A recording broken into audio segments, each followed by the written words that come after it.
informativo. Hola, buenas tardes. Bienvenidos al informativo de NTN 24, el canal de las Américas. Hoy Joely Ramírez nos acompaña en el mediodía. Hola, Joely. ¿Qué tal, Carlos? Carlos Figueroa, Joely Ramírez, un gusto estar con ustedes. En una sorpresiva declaración, el fiscal especial Robert Mueller, quien investigó la presunta injerencia de Rusia en las elecciones presidenciales de Estados Unidos de 2016, renunció hoy a su cargo. Mueller aseguró que sí hubo intromisión en la campaña electoral, pero dijo que no hubo evidencia suficiente de conspiración entre la campaña de Donald Trump y Rusia. Incluso afirmó que la acusación formal contra el mandatario no era una opción, dada la normativa de la justicia estadounidense. Información en directo desde la Casa Blanca con Emiliana Molina. Emiliana, buenas tardes. Carlos, Joely, ¿qué tal? Muy buenas tardes. Así es, pues unas declaraciones del fiscal especial Robert Mueller que sorprenden a todo el pueblo estadounidense, pues recordemos que durante los últimos 2 años, mientras se llevaba a cabo esta investigación, Mueller nunca dio declaraciones públicas ante el pueblo estadounidense. Sin embargo, el día de hoy reiteró varias cosas que ya sabíamos en este informe especial, pero que tienen bastante peso si Mueller las menciona en persona por primera vez. Primero, aseguró que hacer acusaciones de cargos criminales en contra de un presidente en funciones simplemente no era una opción que él o su equipo de abogados pudieran siquiera considerar, pues bajo leyes del Departamento de Justicia esto no es legalmente posible y también es inconstitucional. De hecho, esto confunde a bastantes estadounidenses, pues porque Mueller en su informe reitera que encontró al menos 10 ocasiones donde el mandatario estadounidense Donald Trump intentó obstruir la justicia. Pero asegura también Mueller que bajo legislación estadounidense este tipo de mecanismos consideran otras opciones que podrían enviar al mandatario estadounidense posiblemente a un juicio político, como por ejemplo desde la Cámara de Representantes. Tras poco más de 2 meses de haber entregado su informe final, el fiscal especial a cargo de la investigación de la trama rusa, Robert Mueller, rompió el silencio. Aprovechó para presentar su renuncia al Departamento de Justicia y destacó que no se pudo determinar si el presidente Donald Trump cometió un crimen. Estamos cerrando oficialmente la oficina especial y estoy dimitiendo del Departamento de Justicia para regresar a mi vida normal. Nosotros, sin embargo, no hemos determinado si el presidente cometió o no un crimen. Mueller destacó que los lineamientos del Poder Judicial le impiden presentar cargos por crímenes federales contra un presidente en funciones. La introducción al volumen 2 de nuestro reporte explica esa decisión. Explica que bajo políticas duraderas del departamento, el presidente no puede ser imputado con un crimen federal mientras esté a cargo. Eso es inconstitucional. El titular de la investigación consideró que no sería apropiado declarar ante el Comité del Congreso, donde los demócratas buscan nuevos detalles sobre la investigación. Hemos elegido las palabras de manera cuidadosa y las palabras hablan por sí mismas. Y el reporte es mi testimonio. No ofreceré información más allá que ya ha sido publicada en la aparición frente al Congreso. Las declaraciones tienen lugar en medio de tensas disputas políticas sobre los hallazgos de la investigación de Mueller, en particular con respecto a si el presidente Donald Trump obstruyó la justicia. En su informe de más de 400 páginas, Mueller concluyó que no había pruebas de colusión entre la campaña de Trump y Moscú. Sin embargo, detalló 10 casos en los que el mandatario habría intentado frustrar la investigación, sin indicar sobre si Trump había efectivamente obstruido la justicia o no. Mueller asumió la investigación en mayo de 2017 por decisión del entonces vicefiscal general Rod Rosenstein, quien optó por la designación de un fiscal especial para disipar dudas sobre la independencia de las pesquisas. Minutos después de las declaraciones de Mueller, el mandatario estadounidense Donald Trump tuiteó nuevamente la versión que ha dado la Casa Blanca en los últimos días después de que se publicó el informe, reiterando que este informe exoneró por completo al mandatario estadounidense. Unas declaraciones completamente contrarias a lo que dijo Mueller minutos antes. Nada cambia del informe Mueller. No hubo pruebas suficientes y por lo tanto en nuestro país una persona es inocente. El caso está cerrado. Gracias.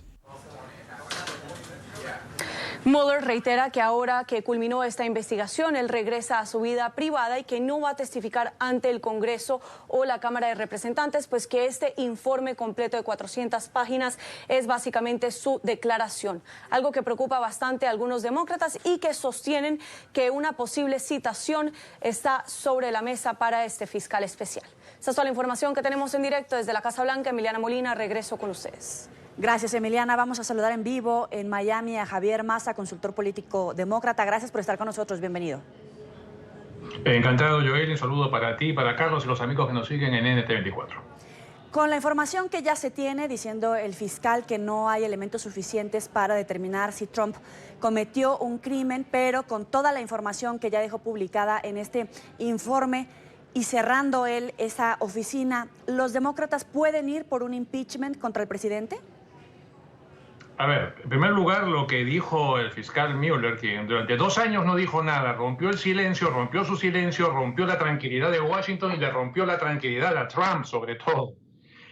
Ojo a las palabras exactas de Mueller. Dijo, si yo hubiera podido exonerar al presidente Trump, lo hubiera hecho. O sea, está muy claro que el informe, la investigación que él hizo durante 2 largos años, y lo dijo claramente, se ciña a las políticas del Departamento de Justicia. Y esas políticas dicen que tú no puedes acusar a un presidente que está ejerciendo el poder. Lo que me parece ridículo, pero bueno, esas son las leyes aquí en Estados Unidos. Tú no puedes acusar a un presidente que está ejerciendo el poder. O sea, Mueller ha sido muy claro. No lo acusé porque no puedo hacerlo, pero no porque no tenga las bases, las evidencias para poderlo hacer. Son 2 cosas completamente diferentes, ¿eh? Ojito, ojo al piojo. Una cosa es que yo no te pueda acusar porque no tengo pruebas y otra cosa es que no te puedo acusar porque no puedo yo hacerlo. Y él dice, el sistema de justicia criminal contempla otras instancias. ¿Qué significa eso? A la Cámara de Representantes le toca ahora continuar. Y yendo a tu pregunta, Joely, efectivamente, yo creo que en este momento la palabra en Washington es impeachment. Y no creo que la señora Pelosi, la líder de la Cámara Baja, dominada por los demócratas, tenga otra opción en este momento con lo que hoy ocurrió aquí en Estados Unidos, que es un terremoto político. Creo que no le queda otra opción más que emprender el camino del impeachment. Señor Maza, Mueller también ha dicho, mi testimonio es el informe. En esto hace referencia a la solicitud del Congreso para testificar ante las comisiones que se encargan de investigar también este tema en el legislativo. ¿Cree que además de llevar adelante ese proceso por el que presionan los demócratas a Nancy Pelosi, que ha dicho que no está de acuerdo, pudiera también llevarse una presión para que Mueller comparezca? Yo creo que, sinceramente, Carlos, considerando el testimonio simple pero poderoso de Mueller esta mañana, no hace falta. Yo no creo que los demócratas traten de presionarlo más a este hombre que además no solamente cierra su oficina y renuncia al cargo y se retira de su vida como miembro del departamento, como fiscal del Departamento de Justicia. No es necesario. El informe está ahí y sus palabras, lo que dijo hoy públicamente, que es su única aparición en 2 años, lo eximen de más comentario. O sea, está clarísimo que le está diciendo al Congreso, le está diciendo a la Cámara Baja, a la Cámara de Representantes, ahora a ustedes les toca continuar esto. Está muy claro. Y lo que también está muy claro, que lo que dice Trump, que podrá tuitear todo lo que le dé la gana, pero no, está completamente fuera de la realidad. Lo que está diciendo precisamente Mueller es que él no tuvo cómo exonerarlo a Trump. Trump dice, no hay pruebas, caso cerrado. Claro, ¿qué más quisiera él que caso cerrado? Señores, esto no es caso cerrado. Esto recién comienza y puede traer consecuencias imprevisibles. Es Javier Maza, consultor político demócrata. Como siempre, un placer tenerlo aquí en NTN24. Encantado de estar con ustedes.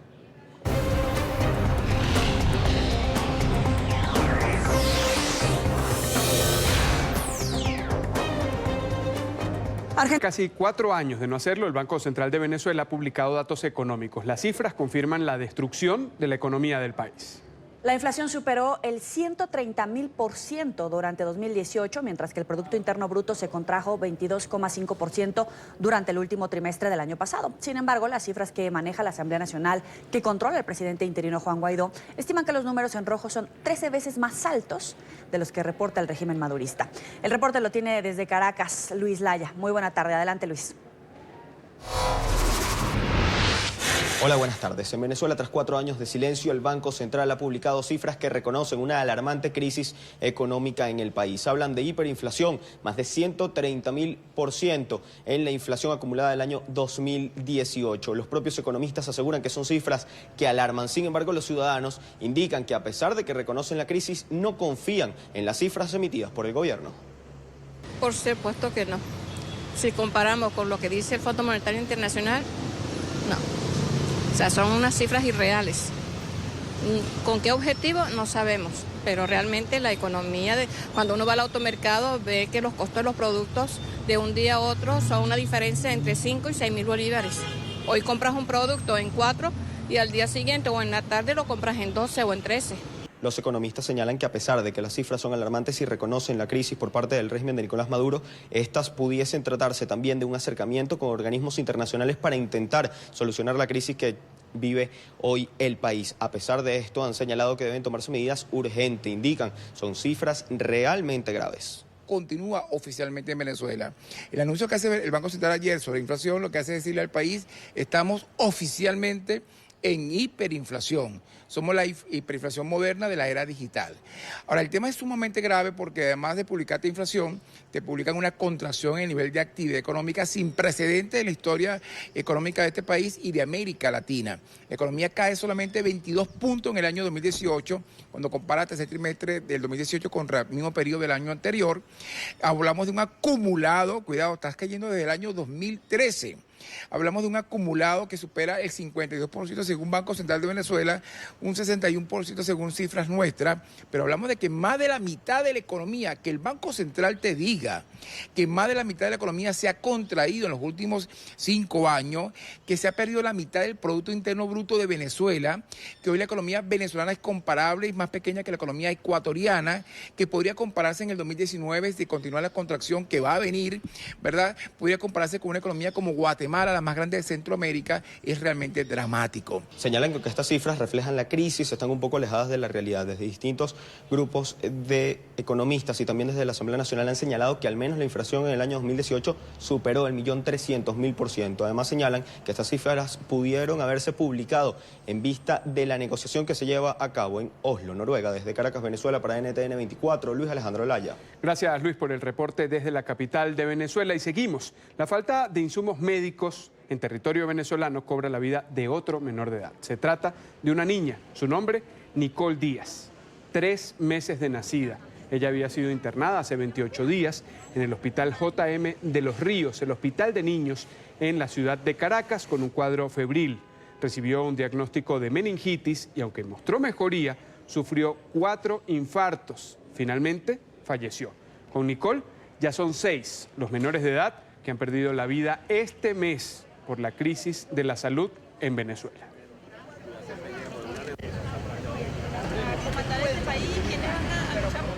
Hoy hay protestas en Venezuela para exigir una rendición de cuentas sobre la entrega de ayuda humanitaria. Trabajadores de los sectores de salud y educación marcharon hasta la sede de la Cruz Roja en Caracas para solicitar que se informe cuántos insumos han ingresado al país y cuál ha sido su distribución. La noticia la tiene en Caracas Oliver Fernández. Oliver, adelante. Hola, muy buenas tardes, gracias por este contacto. Los médicos, las enfermeras y los familiares de los niños que se encuentran recluidos en el Hospital JM de Los Ríos caminaron hasta acá, hasta la Cruz Roja venezolana, para exigir una explicación de dónde se encuentra la ayuda humanitaria. Los testimonios de las madres desesperadas, ellas aseguran que no están dispuestas a permitir que muera un niño más en Venezuela. Veamos. ¿Qué más van a esperar? ¿Van a mandar a quién? ¿A los cascos azules a contar muertos? ¿Cuántos más? ¿Cuántos más? No puede ser. Esto que está pasando es notorio, evidente. ¿Qué más necesitan? ¿Qué más le hace falta a Federica Mogherini para que entienda el dolor de las madres en Venezuela? ¿Qué más hace falta? Que no estás en el país, pero tienes que ver la muerte de nuestros hijos. A mí no se me ha muerto un hijo, pero los 6 niños aquí me duelen. Los médicos aseguran que los hospitales funcionan por la calidad humana de sus trabajadores, porque de lo contrario estarían cerrados. Hace mucho tiempo funciona gracias al espíritu, al trabajo y a la voluntad de los médicos, de las enfermeras, de los empleados y los obreros. Por eso es que ese hospital, y no solamente el Hospital JM de Los Ríos, estoy seguro que todos los hospitales del país. También es un momento bueno para recordar a todos los médicos, las enfermeras y a todos los presos políticos que han sido injustamente detenidos por simplemente el hecho de protestar. Los médicos del Hospital JM de Los Ríos exhortaron al presidente encargado de Venezuela, Juan Guaidó, para que interceda a través de organismos internacionales para que estos 26 niños que necesitan un trasplante de médula ósea sean operados en el extranjero.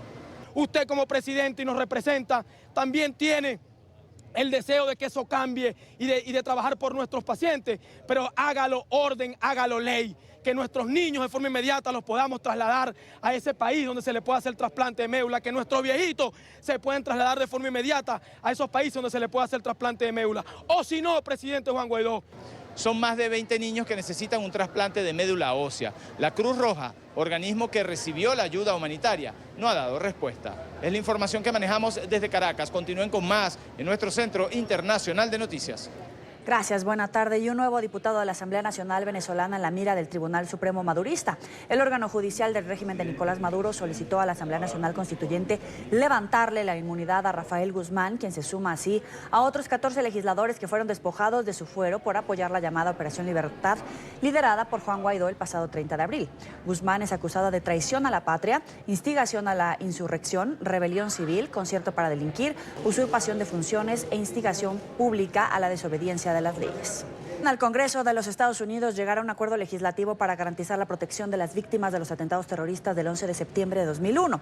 Piden el trámite urgente de una nueva ley que financiaría permanentemente el Fondo de Compensación para los afectados por los ataques. Los 7.500 millones de dólares destinados para este propósito han empezado a agotarse. Los beneficiarios y sus familias están en riesgo de quedarse sin el importante beneficio. La noticia la tiene en Nueva York Alejandro Rincón. Alejandro, buena tarde.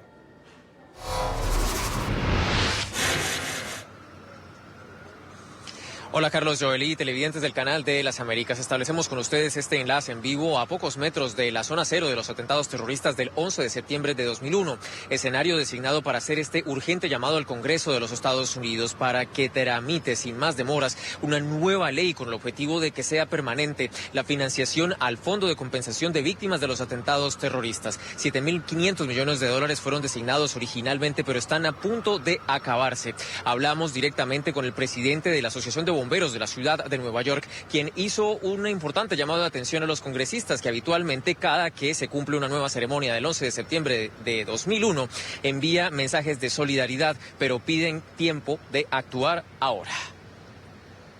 Bueno, en realidad esto es algo grande. No hay ninguna excusa para no ayudar a estas personas. En realidad, yo creo que es bastante importante darse cuenta de que hay muchas personas de estas que están enfermas y que la cifra podría incrementar. Así que, básicamente, yo creo que lo correcto es simplemente dar un paso adelante, no confundir a la gente, porque hay muchos políticos que simplemente hablan o envían fotos o publican cosas mencionando lo que ocurrió el 9/11. Pero este es el momento de recordarlo, ese es el momento de poder hacer algo, ese es el momento de poder cuidar de esa gente que está enferma y de evitar también asimismo que la gente se enferme en el futuro.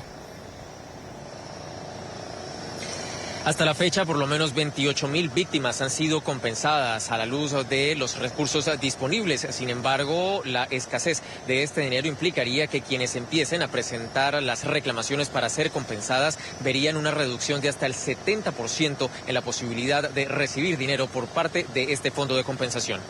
Es lo que tenemos para ustedes en vivo desde el Bajo Manhattan. Continúen con más en el Centro Internacional de Noticias.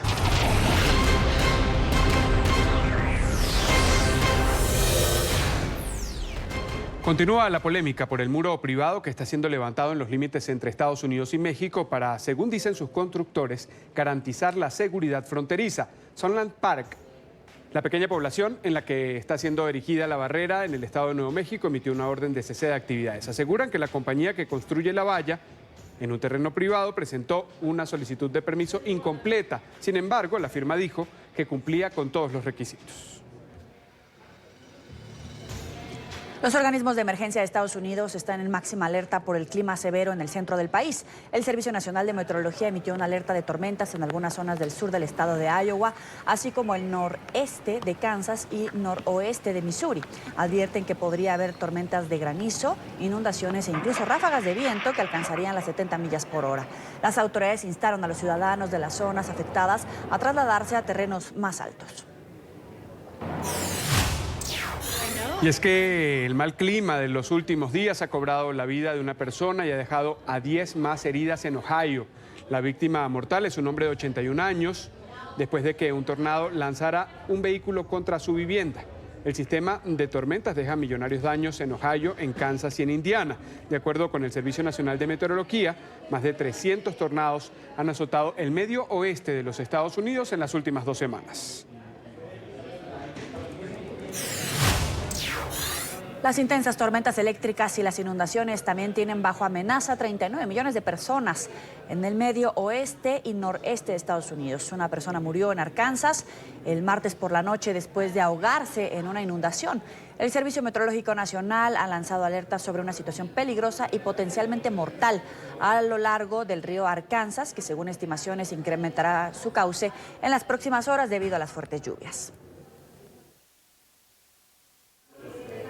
Reunión en Nueva York. El canciller de Colombia, Carlos Holmes Trujillo García, sostendrá hoy en la tarde un encuentro con la junta directiva del diario The New York Times. Esto ocurre tras el escándalo que generó la publicación de 2 artículos en los que se alertaba sobre una nueva directriz del ejército que pedía aumentar las bajas en combate y que podría abrir un nuevo episodio de los llamados falsos positivos. El gobierno de Iván Duque envió entonces una nota de protesta al periódico por lo que consideraba una publicación, y citamos, tendenciosa, distorsionada y parcializada. La respuesta del medio de comunicación provino de la Junta Directiva y en una columna en la que se afirmaba que el acuerdo de paz se está desintegrando. Según Holmes, en la reunión se entregará información al diario que le permitirá conocer a fondo la política del gobierno de Duque. En el encuentro participará también el embajador de Colombia ante la ONU, Guillermo Fernández de Soto, y el embajador de Colombia en los Estados Unidos, Francisco. Por seguir con nosotros, en España, luego de 10 meses de investigación, se logró la desarticulación de una red internacional de narcotraficantes que procesaba cocaína en 3 laboratorios clandestinos en las ciudades de Madrid y Toledo. En el operativo fueron capturadas 12 personas, la mayoría de ellas de nacionalidad colombiana. La noticia la tiene a esta hora en Madrid Marcelo Moncayo. Adelante, Marcelo. Hola, ¿qué tal? Saludos para ustedes desde Madrid, amigos televidentes. De esta mañana la policía española informó sobre la desarticulación de una red internacional de narcotraficantes que administraba 3 laboratorios de procesamiento de cocaína aquí en España, considerados los más grandes hasta ahora encontrados en este país. 11 de las 12 personas detenidas son de nacionalidad colombiana. Este es del residuo plástico que esta organización criminal introducía en el país para procesarlo y así obtener la cocaína que venía impregnada en este material, usado normalmente en la elaboración de productos como botellas u otros envases. Según los agentes, este sistema permitía un camuflaje indetectable en cualquier aduana.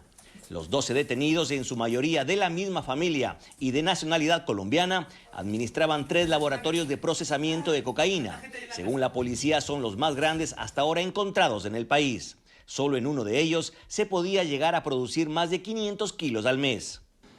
Y en base a eso se procedió, como bien ha dicho el comisario, a la detención de estas 12 personas, de las cuales 3 eran, digamos, los expertos que habían venido directamente de Sudamérica para trabajar directamente en el laboratorio. Y comentarles que, para que ustedes se hagan una idea de la importancia que tenía este laboratorio y la capacidad de producción de cocaína que tenía, era como en el mismo trabajaban continuamente durante 15 días, 24 horas al día, 7 personas. Es un hecho que hasta el momento nunca se había podido evidenciar. Esta organización colaboraba con otros grupos criminales, facilitándoles primero una vía de entrada marítima al país del material plástico. Luego se encargaban del procesamiento para después devolver la droga a sus dueños originales. Una vez que lo tenían extraído, lo volvían a devolver a la organización que se lo había suministrado y esta procedía a su distribución en el territorio nacional o a su posterior exportación al resto de Europa. La investigación se inició a finales del año pasado cuando los agentes detectaron la presencia de unos individuos manipulando garrafas mientras se realizaban trabajos de vigilancia a otra organización criminal. Amigos televidentes, y en estos momentos el operativo se mantiene abierto, por lo que no se descartan más detenciones. Este es del informe Marcelo Moncayo, NTN 24, Madrid. Gracias, Marcelo. Y el gobierno de Noruega ha publicado hoy un nuevo comunicado sobre los acercamientos entre delegados del presidente interino de Venezuela, Juan Guaidó, y representantes del régimen de Nicolás Maduro. Establecemos contacto con Celia Mendoza, periodista de nuestra cadena aliada La Voz de América, quien se encuentra en el lugar de la noticia. Celia, ¿cómo avanzan las negociaciones? Muchísimas gracias, así es. El gobierno de Noruega, por medio de un comunicado, confirmó que se habían reunido, aseguró que habían sido positivos estos encuentros y al mismo tiempo aseguró que habían tocado temas fundamentales para una transición y una solución a la situación política por medio de las elecciones y por medio de temas económicos que ellos creían que era importante manejar. Al mismo tiempo emitieron una advertencia, si se le pudiera llamar de alguna forma, a las partes involucradas en este proceso para que guardaran y protegieran lo que se había manejado durante estos 3 días de negociaciones aquí en Noruega a la hora de hacer comentarios públicos, y expresaron que esperan seguir trabajando con las partes en medio de estas negociaciones para buscar una salida política a la crisis venezolana. A esto respondieron individualmente el ministro de Relaciones Exteriores, el canciller Jorge Arreaza, en su cuenta de Twitter, asegurando que están trabajando por el futuro de Venezuela y la paz. Mientras tanto, el ministro de Comunicaciones del gobierno en disputa de Nicolás Maduro hizo lo propio, garantizando en este tuit que utilizaba las palabras del gobierno de Noruega, que ellos estaban buscando una solución. Todavía no hemos escuchado el comunicado, no ha salido, pero se espera que salga en los próximos minutos u horas del gobierno interino de Juan Guaidó, en el que ellos estarían tocando, hasta donde tenemos entendido, que no existe ningún acuerdo establecido, que todavía están pendientes de lo que pueda suceder y que estarían dispuestos posiblemente a mantener esta opción abierta, pero no le dan una aprobación completa y total a lo que ha sucedido, por lo menos hasta el momento aquí. Gracias, Celia, por el reporte desde Noruega. Y seguimos. Ante un tribunal británico deberá comparecer el ex ministro de Exteriores del Reino Unido, Boris Johnson, acusado de haber mentido durante la campaña del Brexit. El político conservador es favorito a suceder a la primera ministra Theresa May, cuya renuncia será efectiva el 7 de junio. Johnson habría afirmado que su país asignaba a la Unión Europea 350 millones de libras esterlinas semanales. La denuncia fue presentada por el activista Marcus Ball, quien argumentó que Johnson tuvo una mala conducta al persuadir a cientos de votantes del referéndum en 2016 con esa afirmación. El también exalcalde de Londres será llamado ante una corte para una audiencia preliminar y posteriormente el caso va a ser remitido a un tribunal. Allí será juzgado. Y la primera ministra saliente del Reino Unido, Theresa May, insistió en que su país debe abandonar la Unión Europea con un acuerdo. La líder conservadora manifestó que salir del bloque de forma ordenada es el mejor escenario. Está previsto que el Reino Unido se retire de la Comunidad Europea el próximo 31 de octubre. Sin embargo, el nuevo primer ministro deberá trabajar a contrarreloj para llegar a un pacto que sea aprobado por la Cámara de los Comunes. El Parlamento ha rechazado 3 veces el pacto que alcanzó May con Bruselas. Creo que hay un riesgo creciente de que no se llegue a un acuerdo. Como dije hace unos días, existe la posibilidad de que el nuevo primer ministro británico intente repudiar el acuerdo de retirada. También existe la posibilidad, por supuesto, de que haya un nuevo gobierno británico que siga un rumbo diferente, un rumbo más europeo. No puedo predecir ninguna de esas cosas. Lo que puedo decir es que la Unión Europea e Irlanda se mantendrán firmes en nuestra posición de que no puede haber una frontera dura entre Irlanda del Norte e Irlanda con una garantía legal de eso. Sin coalición para gobernar, así se encuentra el primer ministro israelí Benjamín Netanyahu, a horas de expirar el plazo para formar el Ejecutivo, sin dar la opción a la oposición de tener la mayoría. Netanyahu no ha logrado un consenso con el ex ministro Avigdor Lieberman, y quien es fundamental para consolidar el Parlamento. Los diputados han comenzado ya a debatir la ley de disolución de la Cámara que se aprobó en lectura preliminar. La medida se va a votar en segunda y tercera lectura a lo largo de esta tarde. Si se disuelve el Parlamento, se convocará de nuevo a comicios generales para el próximo 17 de septiembre. Esto supondría la primera vez que debería repetirse el voto en la historia del país. Su firma en una motocicleta Harley Davidson y en una pelota de fútbol. Lo hizo en la tradicional audiencia de los miércoles en la Plaza de San Pedro en el Vaticano. Allí el pontífice saludó y bromeó con miembros de un equipo de fútbol, de seminaristas romanos y con un grupo de motociclistas alemanes. Los futbolistas le regalaron al Papa el brazalete de capitán y los conductores de moto le ofrecieron un chaleco con su nombre. Ya finalizamos este informativo en NTN24, el canal de las Américas. Los invitamos a que sigan informados en Twitter, nuestra cuenta @NTN24 y en la web ntn24.com. Feliz tarde.